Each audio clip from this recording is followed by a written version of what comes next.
Hello friends. I hope आप सब लोग अच्छे होंगे। दोस्तों, ये क्लास 10th के चैप्टर नंबर 1 यानी कि साइंस के चैप्टर नंबर 1 जिसका नाम है रासायनिक अभिक्रिया एवं समीकरण, इसका पार्ट 1 बना चुके हैं दोस्तों। यदि अभी तक आप लोगों ने पार्ट 1 नहीं देखा है तो जाकर पहले पार्ट 1 देखिए दोस्तों, तभी आप लोगों का पार्ट 2 समझ में आएगा। दोस्तों, यदि इस चैनल को अभी तक आप लोगों ने सब्सक्राइब नहीं किया तो चैनल को सब्सक्राइब कर लें दोस्तों, और अपने दोस्तों के पास शेयर जरूर करें ताकि उन्हें भी ऐसे नॉलेजेबल वीडियो मिले तो भी अच्छे से ज्ञान को अर्जित कर सकते हैं दोस्तों, ये देर न करते हुए चलिए इस वीडियो को स्टार्ट करते हैं। तो फ्रेंड्स, लिखा हुआ है, यहाँ तक मैंने आप लोगों को बता चुका था दोस्तों कि हीट एंड ट्रायल विधि क्या होता है। चलिए दोस्तों, इसे एक बार फिर से आप लोगों को बताते हैं कि हीट एंड ट्रायल विधि क्या होता है। दोस्तों, मैंने बताया था आप लोग के हीट एंड ट्रायल विधि कि अभिकारक एवं उत्पाद के परमाणु की संख्या के बराबर करना हीट एंड ट्रायल विधि कहलाता है। दोस्तों, इससे पिछले वीडियो की यदि आप लोग नहीं देखे हैं तो पहले जाकर के उस वीडियो को देखें, तभी यह पार्ट समझ में आएगा दोस्तों आप लोगों को। नहीं तो इस पार्ट को देखने से आप लोग को क्लियर समझ में नहीं आएगा। इसमें जैसे कि यहाँ पे लिखा हुआ है अभिकारक। ये अभिकारक क्या है, पिछले वीडियो में मैंने बहुत बेहतरीन तरीके से समझाया है। एवं ये उत्पाद क्या है, उत्पाद को पिछले वीडियो में बहुत अच्छी तरह समझाया दोस्तों।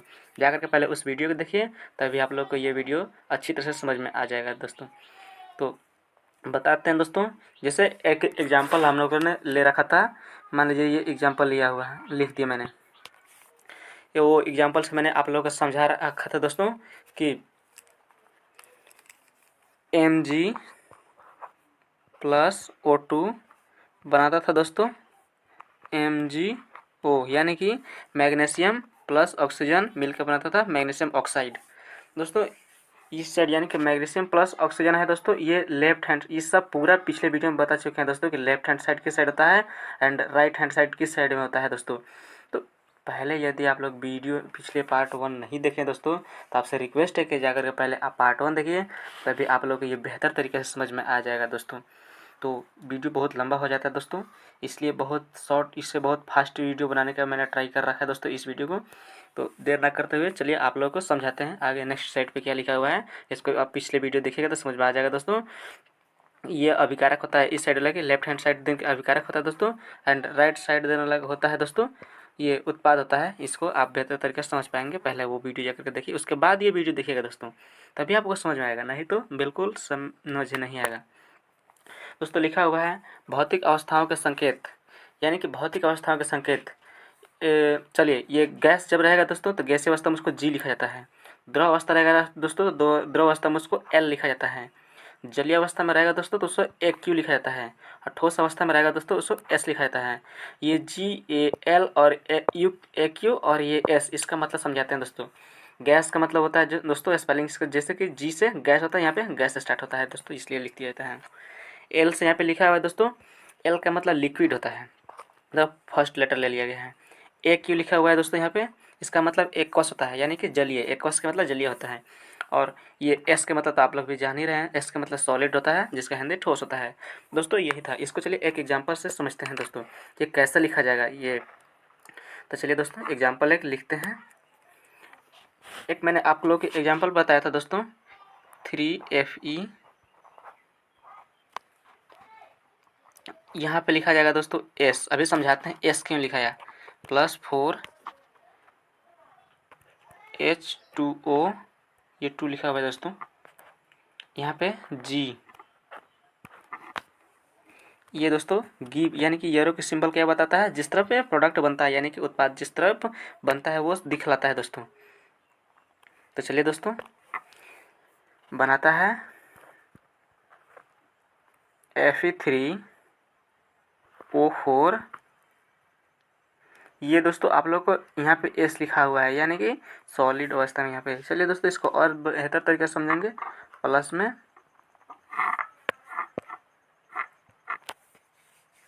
4H2O, 4H2, यहाँ पे दोस्तों ये लिखा हुआ है G।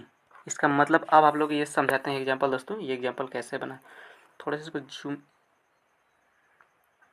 बस आप लोग को अब समझ में आ जाएगा दोस्तों, सारा एक जगह इकट्ठा एक साइड दिखने लगा। ये 3Fa लिखा हुआ है, एक मिनट, ये 3Fa लिखा हुआ है दोस्तों, इसके सामने देखिए यहाँ पे कोष्टक के अंदर एस लगा हुआ है, यानी कि Fe का मतलब फेरस होता है दोस्तों। फेरस का मतलब होता है आयरन, यानी कि आयरन एक लोहा होता है दोस्तों। तो लोहा कैसा पाया जाता है? सॉलिड अवस्था में पाया जाता है, इसलिए यहाँ पे ठोस अवस्था में पाया जाता है ना दोस्तों। एक लोहा का टुकड़ा लीजिएगा, जैसे मान लीजिए कांटे लिए, तो कांटे क्या एक सॉलिड अवस्था में है, ठोस अवस्था में है, इसलिए यहाँ पे एस लिख दिया गया है दोस्तों। और यहाँ पे 4H2O, यहाँ पे जी लिखा हुआ है। जी के मतलब क्या बताए थे दोस्तों? जी के मतलब गैस बताए थे। देखिए दोस्तों यहाँ पे लिखा हुआ है, यहाँ पे देखिए ठोस लिखा हुआ था, इसलिए एस लगा दिया। यहाँ पे देखिए जी लिखा हुआ है दोस्तों, ये जो देखिए जी लिखा हुआ है ना, 4H2O, इसका कोष्टक में जी लिखा हुआ है, यानी कि गैसीय अवस्था में। H2O यानी कि जो पानी है दोस्तों, ये वाष्प के रूप में यहाँ पे इकट्ठा हुआ है। चलिए दोस्तों आगे लिखा हुआ है Fe3O4 एस, यानी कि जब याद रखिए दोस्तों, यानी कि कोई भी लोहा के साथ में ये ऑक्सीजन चिपकता है दोस्तों। ऑक्सीजन मान लीजिए उसके साथ में अभिक्रिया किया तो लोहा तो ठोस ही रहेगा दोस्तों। वो पिघल कर, मान लीजिए हवा से पिघल कर तो पानी होगा नहीं। लोहा के पिघलने के लिए बहुत ज़्यादा टेम्परेचर देना पड़ेगा, तापमान देना पड़ेगा। तो इसमें तो ऐसा कुछ भी है नहीं, यहाँ पे डायरेक्ट ठोस लिख दिया गया है, यानी कि लोहा लोहा ठोस ही रह जाएगा दोस्तों, चाहे उसमें कितना भी ऑक्सीजन क्यों ना मिल जाए। यहाँ पे लिखा हुआ है दोस्तों 4H2, यानी कि ये जो हाइड्रोजन है दोस्तों, ये गैसीय रूप में रहता है, तो गैसीय रूप में ही रहेगा। चलिए दोस्तों, आई होप आप लोग ये समझ में आ चुका होगा दोस्तों। नेक्स्ट स्लाइड देखते हैं क्या लिखा हुआ है।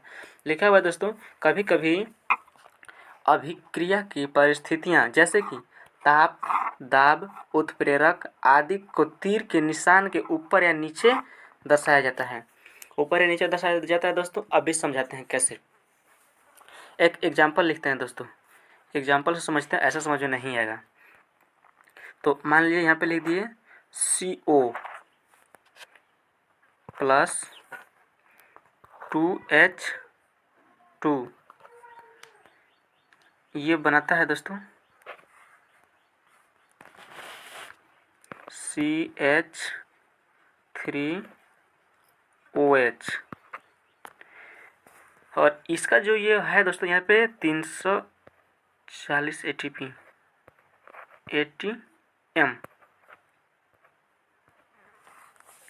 दोस्तों। ये देखिए तीर के ऊपर लिखा हुआ है दोस्तों, ये तीर है, इसका ऊपर इतना तापमान, यानी कि एटीएम का मतलब एक तापमान का फॉर्मूला होता है। ये तापमान टेम्परेचर को मापने वाला एटीएम में होता है, मात्रक होता है दोस्तों।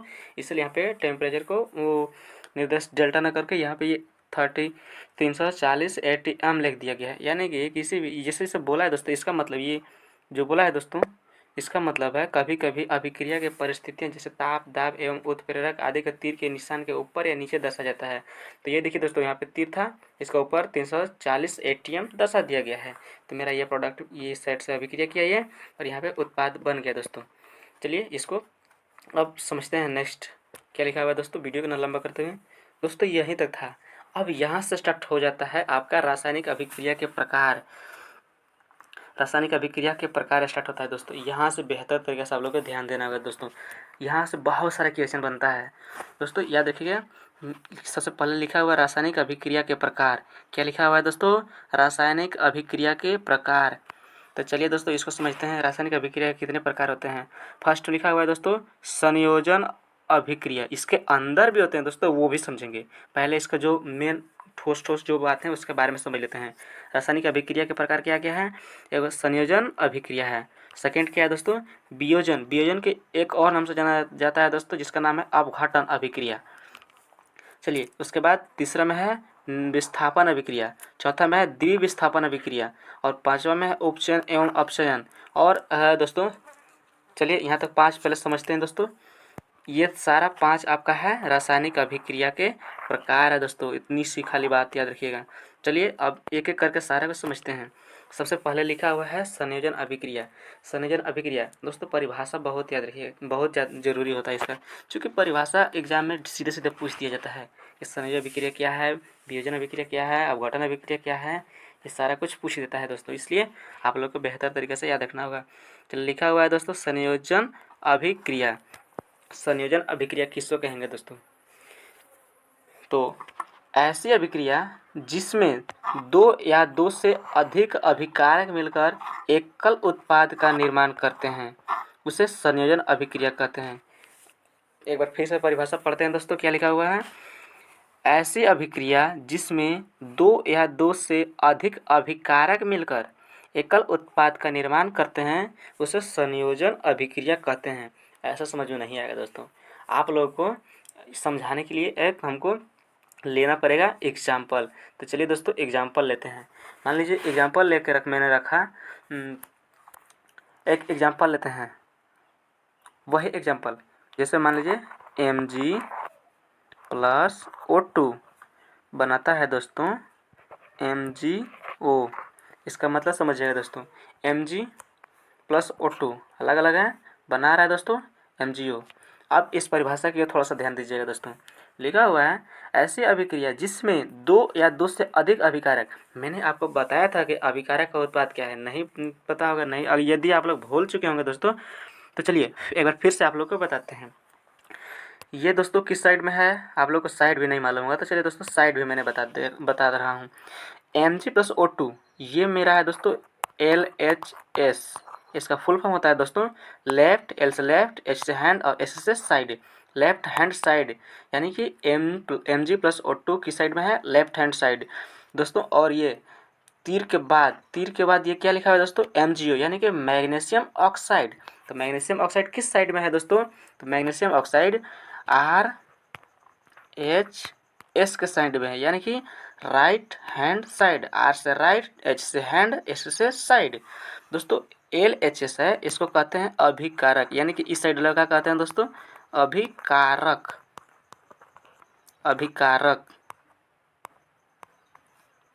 और ये जो R है दोस्तों इसको बोलते हैं उत्पाद बोलते हैं। तो दोस्तों मैंने यहाँ पे परिभाषाएं आप लोग को बताया है कि ऐसी अभिक्रिया जिसमें दो या दो से अभिकारक, यानी कि दो या दो से अधिक हो सकता है। तो याद रखिएगा यहाँ पे देखिए एक Mg है दोस्तों और एक O2 है, यानी कि दो तो है, दो या दो से अधिक हो सकता है, लेकिन कम से कम दो अभिकारक होना चाहिए दोस्तों। तो अभिकारक में देखिए मेरा क्या है, Mg है प्लस में O2 है, ये मेरा दो अभिकारक हैं।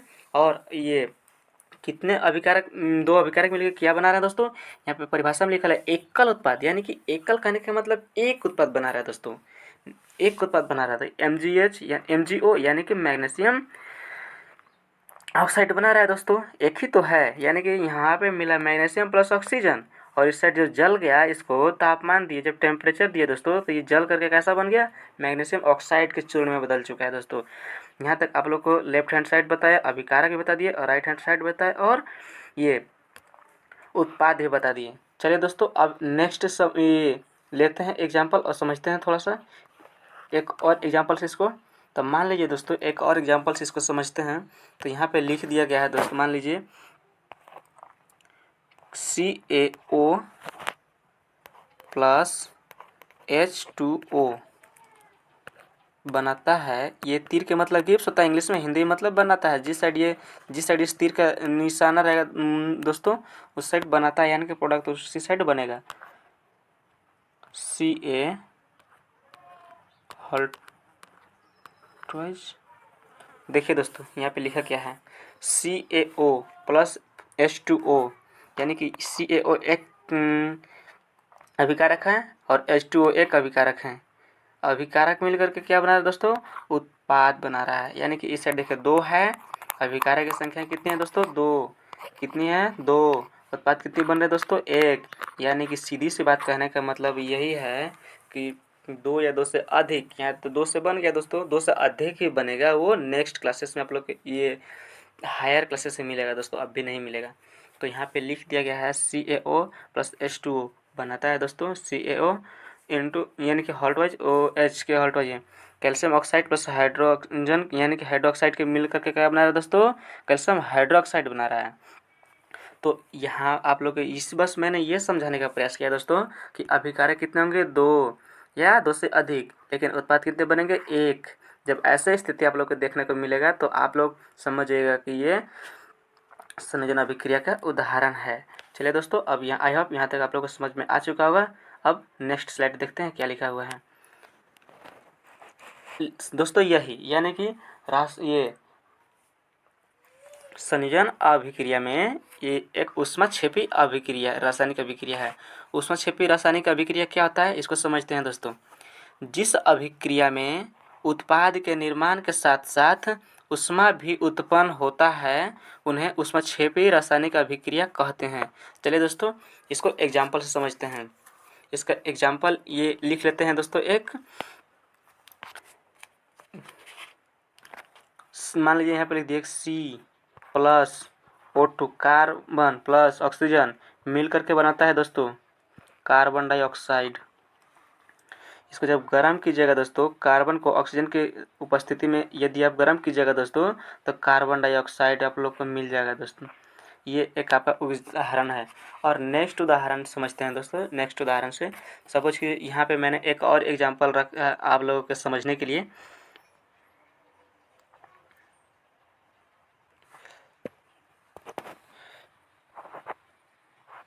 H2 यानी कि हाइड्रोजन प्लस ऑक्सीजन मिल करके क्या बना रहा है दोस्तों? जल बना रहा है।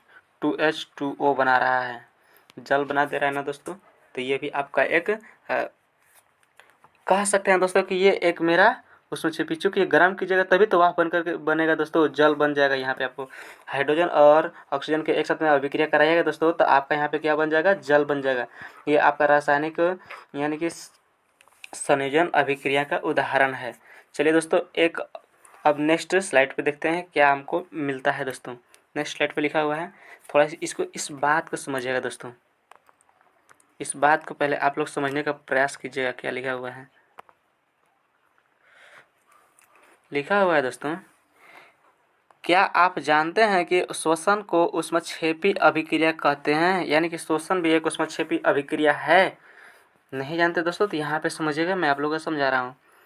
हम सभी जानते हैं कि जीवित रहने के लिए हमें ऊर्जा की आवश्यकता होती है। ये सब लोग जानते हैं दोस्तों कि कोई भी इंसान, किसी भी जीव को जीवित रहने के लिए ऊर्जा की आवश्यकता होता है दोस्तों। ऊर्जा की तो आवश्यकता होती है। यह ऊर्जा हमें भोजन से प्राप्त होते हैं। ये ऊर्जा हमें भोजन से प्राप्त होते हैं। भोजन से प्राप्त कैसे होते हैं दोस्तों? पाचन क्रिया के समय खाद्य पदार्थ के छोटे छोटे टुकड़ों में टूट जाता है।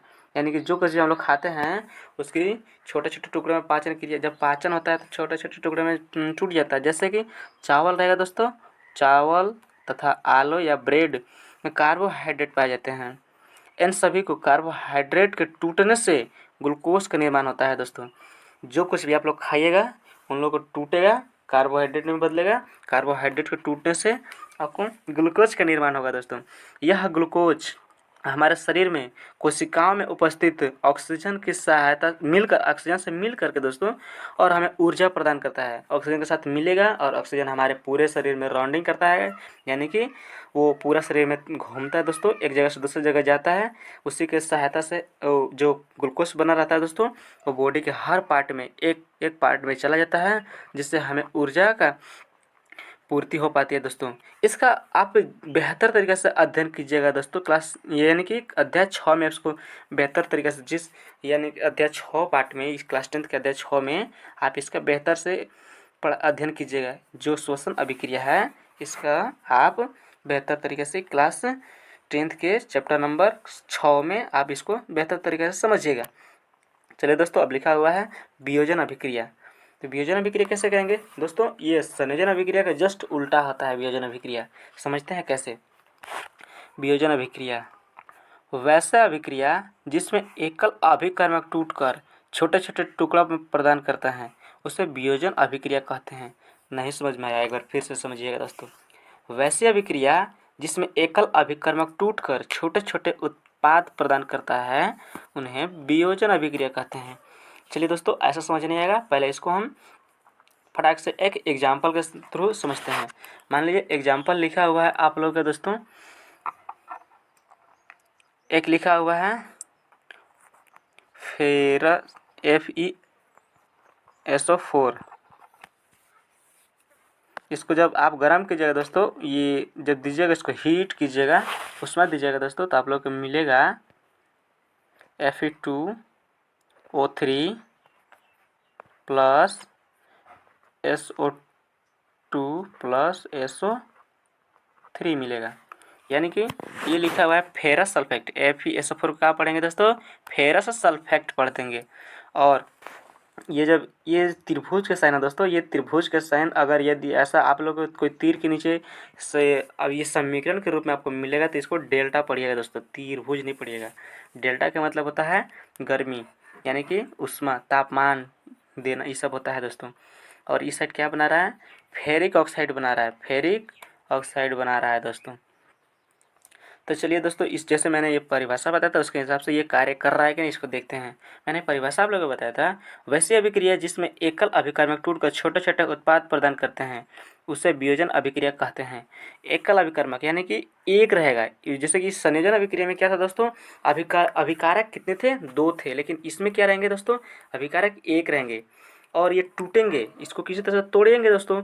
मान लीजिए यहाँ पे ऑक्सीजन तापमान देकर तोड़ दिए, किसी में हवा देकर किसी में विद्युत देकर के तोड़ेंगे दोस्तों, तो ऐसी स्थिति में क्या मिलेगा हमें, यानी कि ये 2 या 2 से अधिक अवस्था में टूट जाएंगे। देखिए दोस्तों, यहाँ पे Fe2O3 एक अवस्था है, प्लस में SO2 एक अवस्था है, प्लस में SO3 एक अवस्था है, यानी कि इस साइड अभिकारक ये था, अभिकारक यानी कि अभिक्रिया करके जब किया दोस्तों तो उत्पाद आपको एक नहीं 2 से अधिक टुकड़ों में आपको प्रदान हो गया दोस्तों, छोटे छोटे उत्पाद प्रदान हो गए।